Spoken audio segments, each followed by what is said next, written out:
Hey Phantoms, it's Phantom of Darkness here.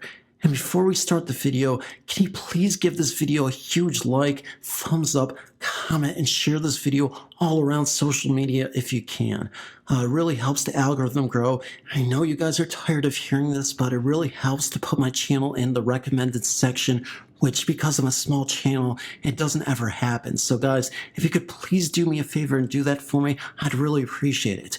I'm gonna go now, but I want to just say that my voice is dying like a toad again. I don't even know if that's a thing, but whatever, we're just gonna roll with it. But let the action begin, and let me know which stories you like the most after you watch the video. But leave a comment anyway, because I'm lonely. Bye. This is a remarkable story of ghosts from my experience. This happened when I was studying at my university. At that time, I was far away from home and stayed in a hostel near my university with my friends. Before I moved into the hostel, my friend who lived in the hostel told me that it was haunted. Actually, it was a house whose owner intentionally left this world. That's why many people have said that the hostel was haunted. They said that the spirit of the owner appears near the kitchen at night. Another said that sometimes you could hear the crying voices from the woman who owned the now hostel. At that time, there was only one last room available for me to sleep in, on the second floor, so I had to stay in that room. My room was in the last row. Many people have said that my room was terrifying because the surroundings around my room were quite dark and sunshine couldn't enter my room. There were multiple nights in which I kept waking up around 2:30 a.m.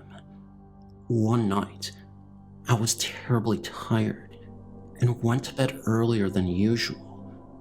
When I woke up, it felt as if somebody was pulling on my blanket from my feet, and so I pulled it back up again. However, when I went to pull the blanket back up, I still felt a resistance on my blanket. It definitely felt as if somebody was pulling it down again. I then felt annoyed and wanted to sleep. So I just said, "Stop it, don't disturb me. I really want to sleep." Surprisingly, it actually stopped, and I was able to sleep the rest of the night. In fact, nobody ever pulled my blanket again. In the morning when I woke up, I remember what happened last night and I started shaking. After that experience, it was pretty obvious why I always felt on edge whenever I slept in that room. Ghosts are pretty freaky.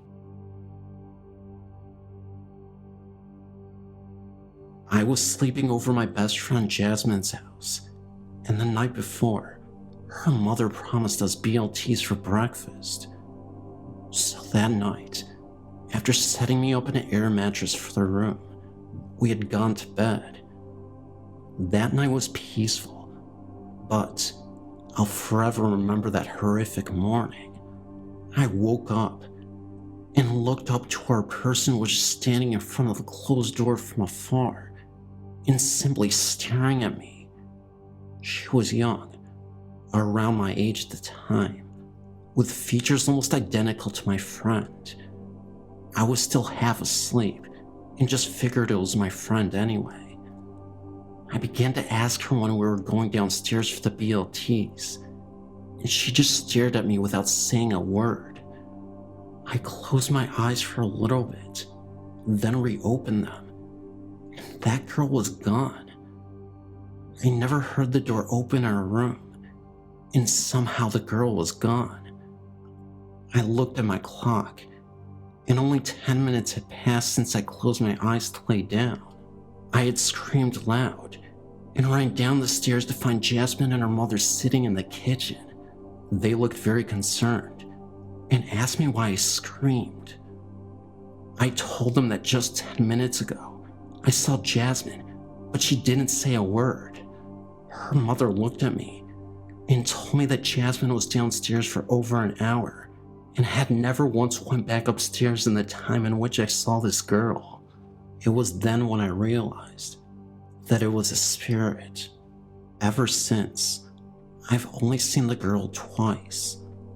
On my friend's birthday, I was downstairs getting cake for some of the other girls, and I saw her standing in the pantry watching me. And the other time, I was in the basement with Jasmine. We were getting some laundry done when we all saw the girl run across the basement living room to his storage room. I haven't been back since, but the last experience helped my friends not think I was crazy.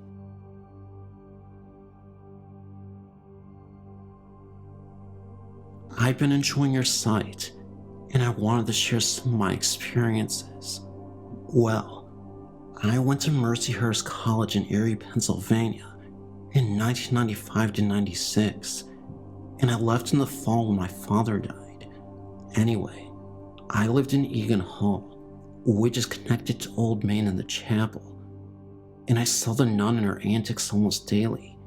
In the fall of 96, I saw a reflection in the bathroom windows at night. She often opened and closed the windows and doors, turned faucets and radios on, and flushed the toilets for hours on end. I was absolutely frightened at first. My roommate, a very down-to-earth and logical girl, told me a friend of hers who lived on the boys' floor saw the sister every morning. Around 4 a.m. when he got up for crew practice, he would end up seeing her, but she was only there supposedly to look out for us.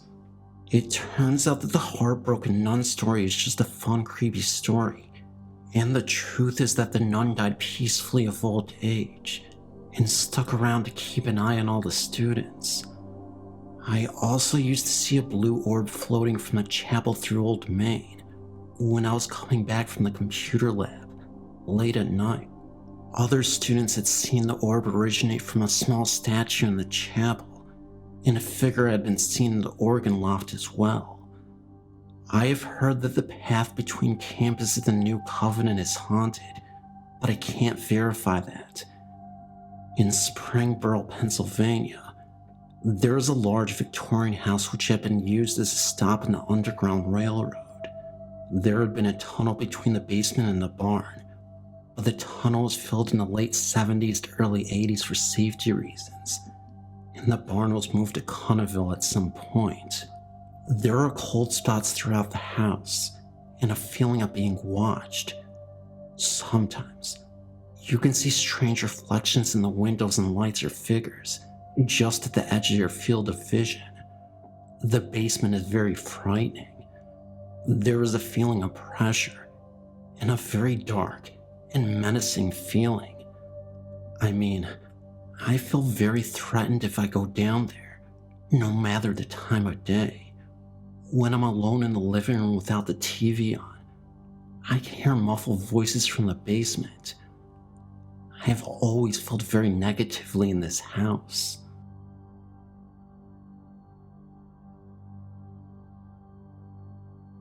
Now, about 4 years ago, I lived at Country Hills apartment in Las Vegas, Nevada. My family and I had some weird encounters there. Well, first, it started with this. My sister and I went to my grandparents while my parents stayed home. We were all the way in Cali from Las Vegas, Nevada for a weekend. My dad woke up at night, the night we left, claiming he heard a little girl singing in mine and my sister's room. He goes in there and sees my sister's rocking chair moving. Our second encounter was when my mom was going to take me to school one morning, and right when we open the door, the DVD player goes on, the radio on the DVD player. My mom and I were so tripped out, we were telling each other to turn it on, until eventually, my mom does it. Now how freaky and unexpected is that? Our third encounter was when the blinds for the sliding door that leads to the porch just started moving. It was strange, really strange. My uncle had moved in with us a little bit before the second encounter, but the only encounter that he shared with us is when he invited a friend over and the blinds were closed. Then he noticed that all of a sudden they were open. He told us, and we got tripped out. I was right next to the blinds too. That was my story, and thank you for reading.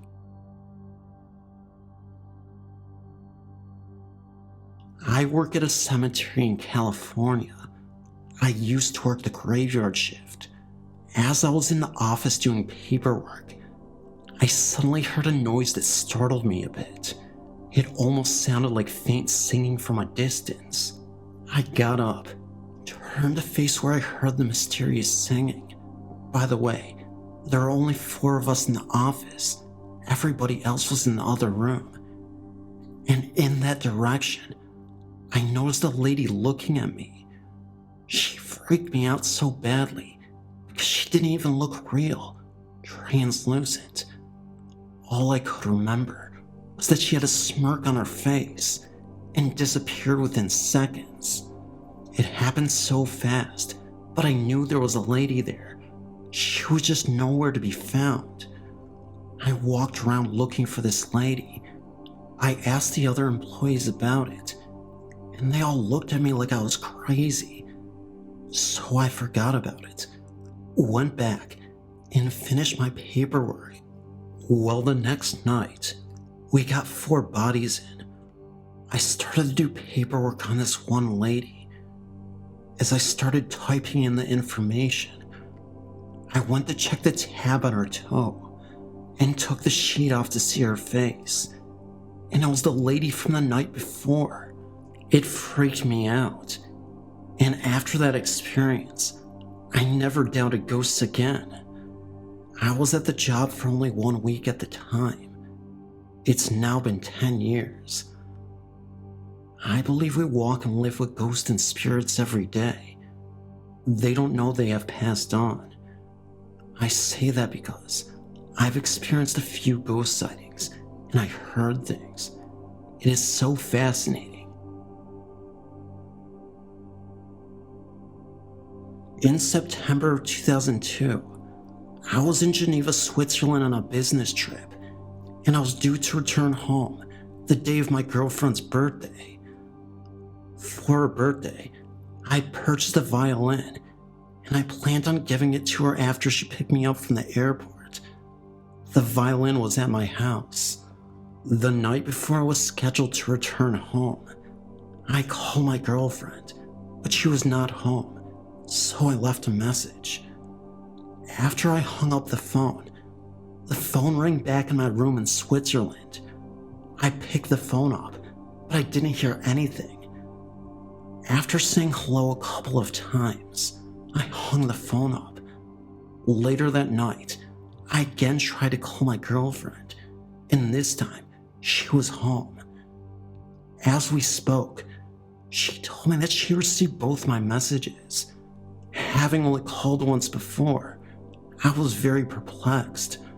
I asked her what was said on the messages, and she described the first message that left to a T, but she thought that I was teasing her with the second message, since she thought that I might be giving her a violin for her birthday.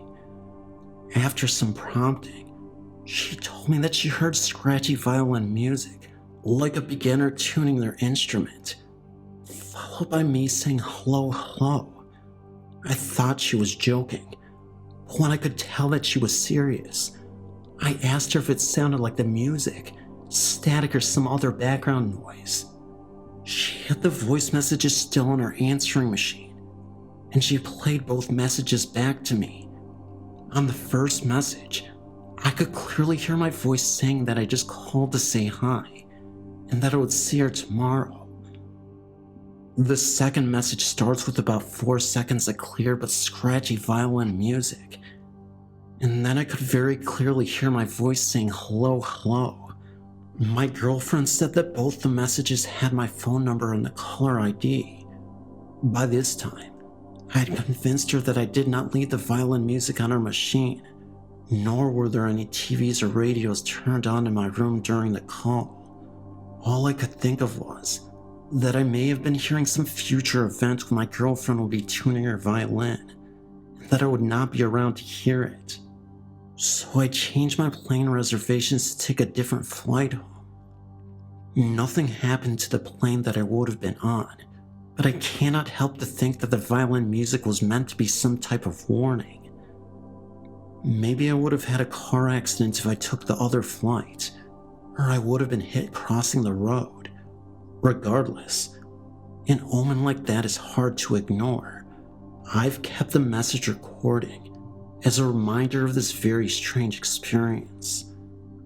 May 2006, it happened again. After over 3.5 years, we received another ghostly phone call. Last night, we were sitting at home when my wife's, my girlfriend in 2002, cell phone rang. She answered it, and at first did not hear anything. Then, the sound of the same scratchy violin music became slowly more pronounced. She said hello several times, but had no response except the music. She handed the cell phone to me, and I also heard the violin. Then, the sound just stopped. I did not hear a phone hang up. It just stopped. I closed the cell phone lid and then checked the call log. There was no record of a call, incoming or outgoing, to the cell phone at that time. I'm scheduled for another flight to Atlanta on Thursday. I sure wish I could get out of it.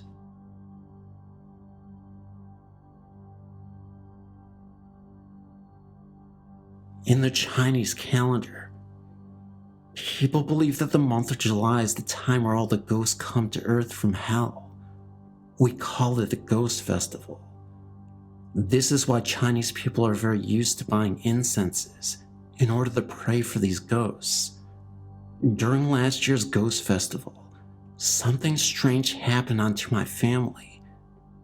It was the time where all my aunts and uncles and other relatives came back to my nanny's house. The entire family of mine sat in the living room, watching TV and chit-chatting. Suddenly, one of my aunts started yelling very loudly, "I'm cold, I'm bleeding, I'm in pain."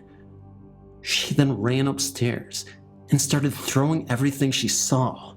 She acted insane, and her face turned pale. Every one of us in the family was shocked by her actions. We were panicked and did not have any idea of what had happened. My nanny was the only person who remained calm. Immediately she called the ritual witch, whom we called her as Boombo, to the house. As soon as the Boombo arrived, my aunt ran to her and wanted to choke her to death. She yelled, "I'm dead, and now it's your turn." Two of my cousins immediately captured her and pulled her away from the Boombo. The witch then murmured as if to cast spells on my aunt.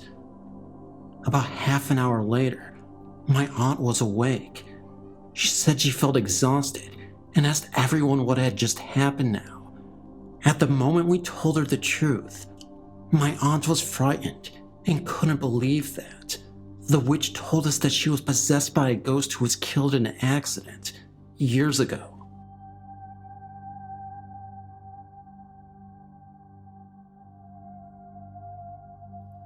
I have always been an avid believer in ghosts.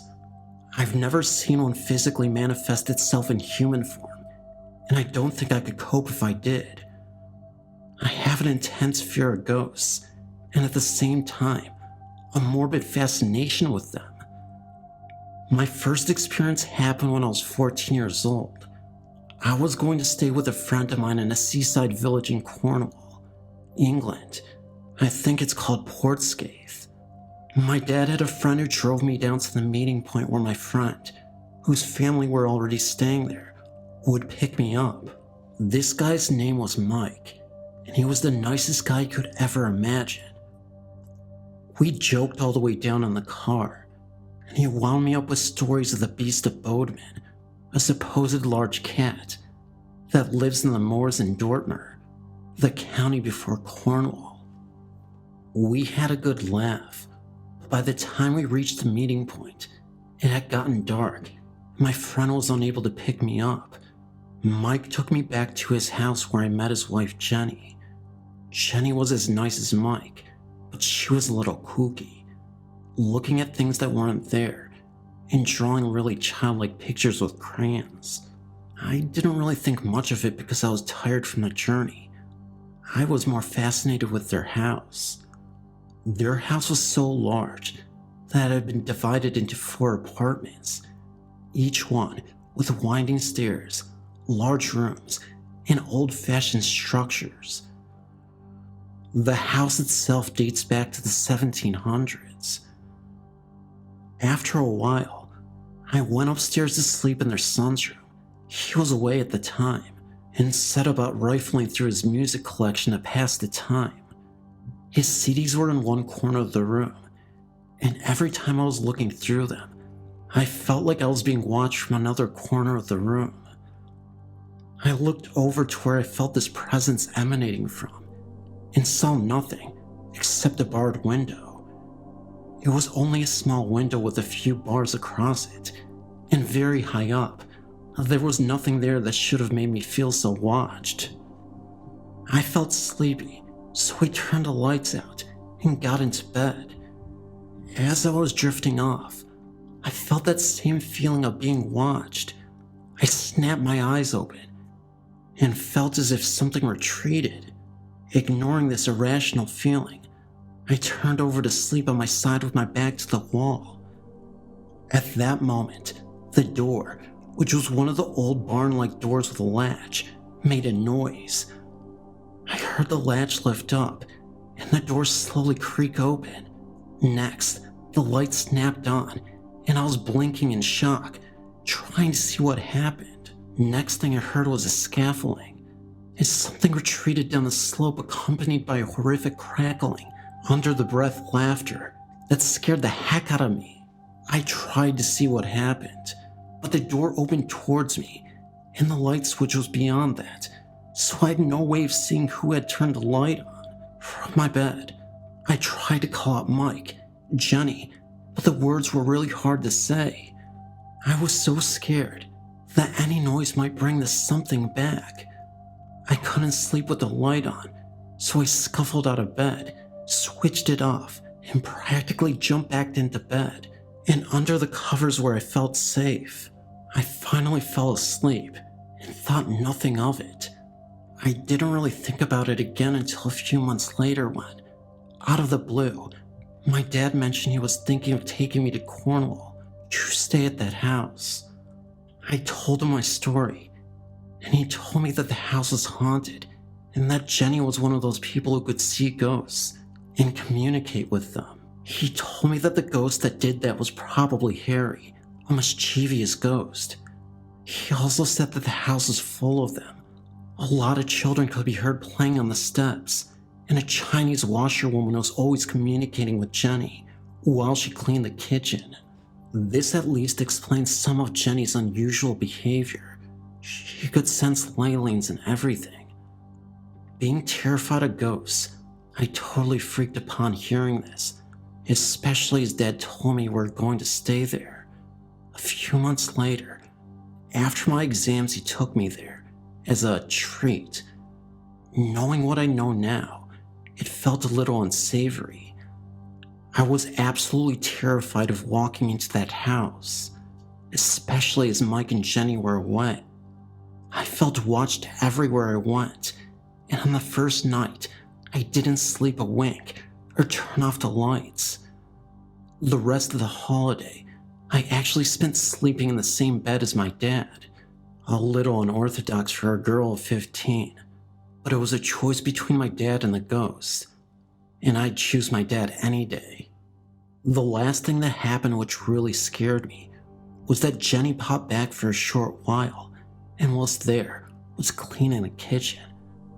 As she did, I repeatedly saw her brush off something that wasn't there and say, with a giggle, "Get off," in the calm and patient way a mother does to a child that's pestering her for cookies.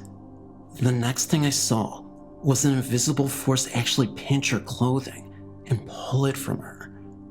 I actually saw the shirt she was wearing become pinched and pulled away by nothing. She looked at me and said, "Oh, don't worry, that's just Hong Lee, the washerwoman. She thinks I'm not doing a good job of these surfaces." We didn't stay much longer. I've had several paranormal experiences during my life. Hearing my mother's voice after she had died, and feeling my mother-in-law's presence after she had also died. But in February 2002, an angel guided me from certain death. I awoke on a Saturday morning because I heard our dog whine, and that is when I realized our house was on fire. Our bedroom was off the living room, which was totally in flames. I yelled to wake my husband, who jumped out of bed and ran right through the fire and out the front door. I started to follow him, but a hand touched my right shoulder and turned me to the right. At the same time, I heard a voice in my right ear saying, "The window." I ran around the bed, opened the window and screen, and rolled out to the ground. It was a one-story house.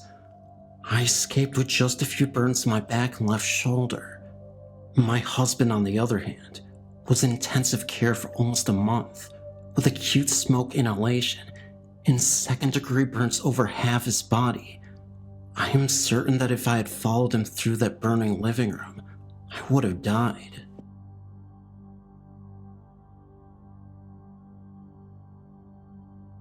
When I was in grade 3 of primary school, about 10 years old, I lived with my grandparents. Before, my great-grandmother also lived with us, but she had also passed away for approximately 5 years. I remember that night, it was Chinese New Year Eve. My family members all came back to my grandparents' house. After dinner, nearly 8 o'clock, my parents and other uncles and aunts went to play Mahjong game. When I was watching TV with my cousins, I felt thirsty, so I went to the kitchen to find some water. But something happened that I couldn't believe what I saw. It was a lady in the kitchen, a transparent figure. She was standing in front of the stove. However, the lady did not have any legs. She was just hovering above the kitchen. I was so scared to death that I ran out of the kitchen as fast as I could and ran into my uncles and aunts' arms.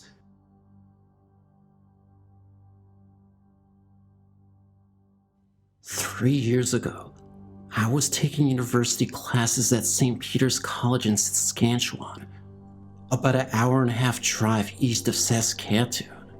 The college was originally built as a monastery for monks who came up from Minnesota to found a colony around 1900.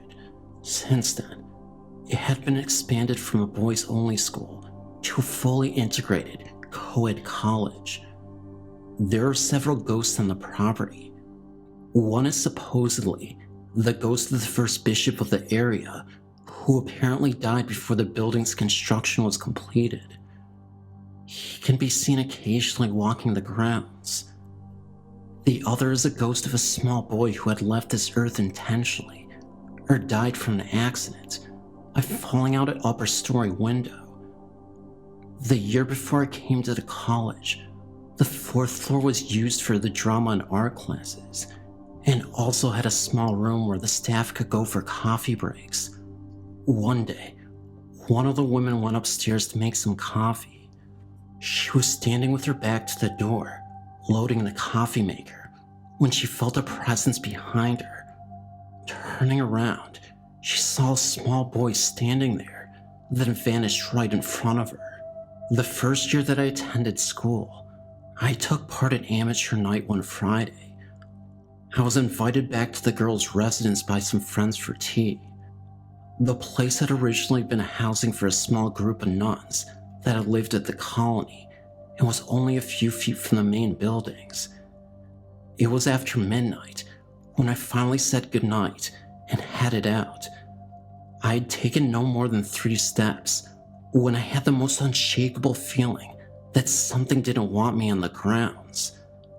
There was this sensation that I was being chased that I just couldn't stand, and I ran to my car. The feeling didn't stop until I crossed the railroad tracks, which I found out later was the marker of the boundaries of the college grounds. I told some friends about this, and we all agreed that we should stay some time after midnight and try to see some ghosts. Well, we tried, but that is as far as it went. None of us had the nerve to stay past midnight.